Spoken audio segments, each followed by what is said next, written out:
This was this Rose City Vintage Market. I went to it last year and had a lot of fun. There were a lot more dealers at this one's market this year, so I was excited because it was a lot larger. I also went because I heard that George was selling at the Rose City Vintage Market, and I wanted to meet up with him and chat and yeah, just catch up and stuff. And he's a friend of mine, so I thought I'd make the trip to the Expo Center. And this is held in Portland, Oregon.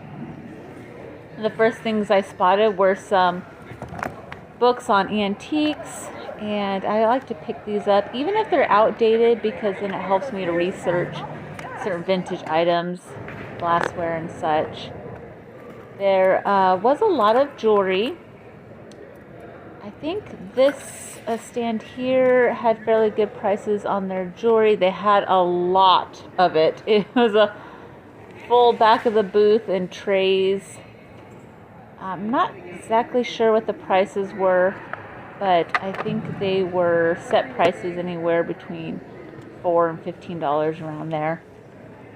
So that was fun digging through all the costume jewelry. I think this was all costume jewelry, not real silver and real gold, but a lot of fun vintage pieces and all the trays. And you had to move all the trays because you wanted to see what was underneath. It's kind of hard to decide what to pick. I did end up getting some jewelry, not a lot. I had to be careful how much I got because I have so much at home, but you can see the trays are stacked but fairly organized. I've been to spaces where you had to like dig through piles, so it's kind of good they were in these trays. There is a lot of antiques at this space. It wasn't really like a flea market like the Northwest largest garage sale. It was more like antique spaces. Mostly it was dealers selling their items and stuff. There were a lot of discount items, but some of the items were priced retail that you would find in an antique mall. But there's nothing wrong with finding tons of antiques under one roof. They didn't have a lot of Disney, and there was some vintage Christmas, not a lot. These finger puppets were really cute. I don't know what I'd use them for. My kids aren't little anymore.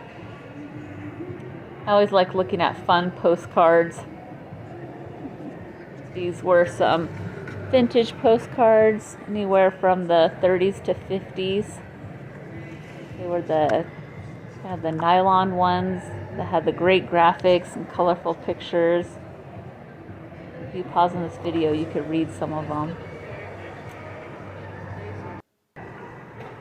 And they had a lot of fun pop culture stuff, tacky Elvis items. That might be popular since the Elvis movie just came out a few weeks ago. Some military stuff. There was a lot of clothes I noticed. The prices of the clothes for me tended to be a little bit high. Typical retail prices that you would find in an antique mall or antique store. Some of the prices are a little surprised because it's kind of 80s items that I still find in local thrift stores and stuff, and they would ask anywhere from $25 to $50 for 80s clothes, which I tend to still find in the thrift store. A lot of Coca-Cola tins reminded me of Vintage Vinny. He loves Coca-Cola vintage items. So when I saw these trays, it reminded me of him. And this whole space was filled with Coca-Cola items. I never seen a bottle like this before. Almost looked like a bong. Maybe Vinny would know more about that. I'm not sure if it's like a limited edition bottle. Then the fun stuff over here, a lot of Native American pieces, cute side-eye doll, a lot of different items. I can't remember if this might have been George's space. I'm looking at it now. I'm thinking, was this George's space? He had a variety of stuff, so many fun pieces. I'm not quite sure as we're shopping around. I know that a lot of people are coming into a space, so they had to take breaks talking to me while he helped customers. Oh, that's great. These are some fun comic books. Let's see. Yes, this was George's space. He had some unique pieces. And he talked about these pieces here. These are fairly common, I guess, but there are a few of these pieces that are rare, worth quite a bit of money. He told me the history on them, but I completely forgot and forgot to record it. I love this little trinket dish, Disney. And I think I ended up buying it from him. And you got paint by numbers, which is also always a classic and quite collectible. Oh, more Coca-Cola. And look at these beautiful brooches. Some beautiful pieces. Oh, this purse was gorgeous. Had this blue bird on it. It was a little bit out of my price range. $135, but it was beautiful. I do have a small purse collection, but $135 is beyond a price I can pay. This is a beautiful, I think it's a little oil lamp piece.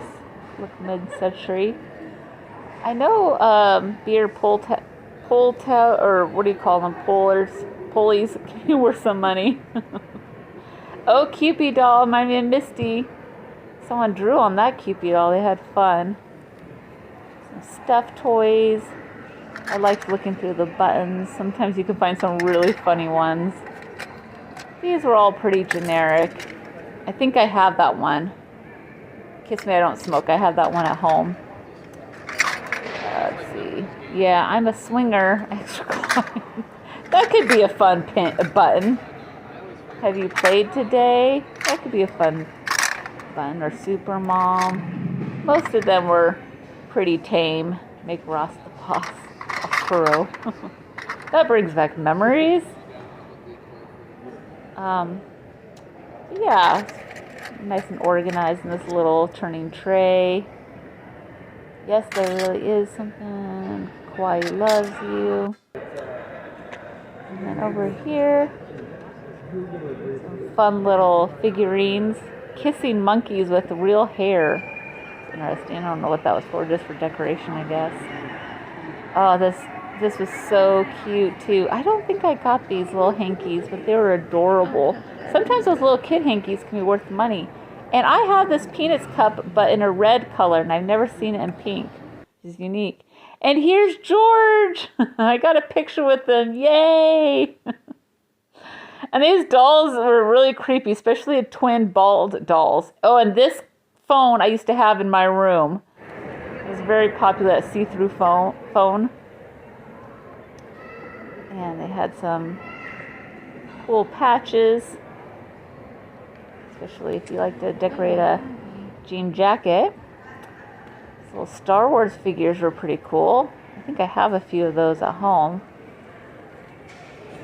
I liked these pull tabs. They remind me of the kind of 1950s. They don't seem very sturdy though. Pulling a plastic drawer over and over again might break it. Lots of Disney buttons made in the USA.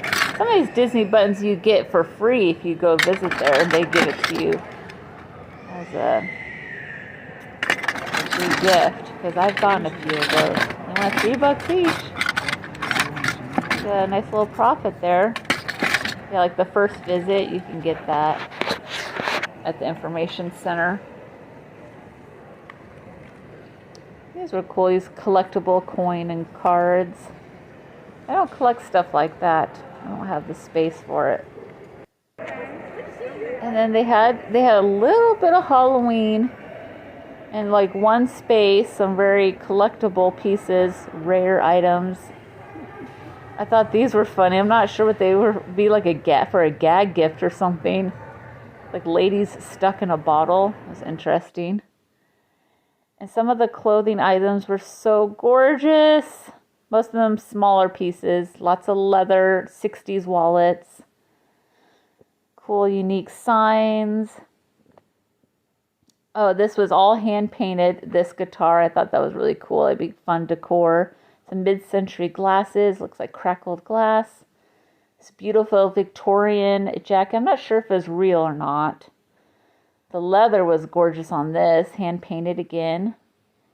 All the beautiful lamps. And let's see, I don't know what this was. More fun stuff.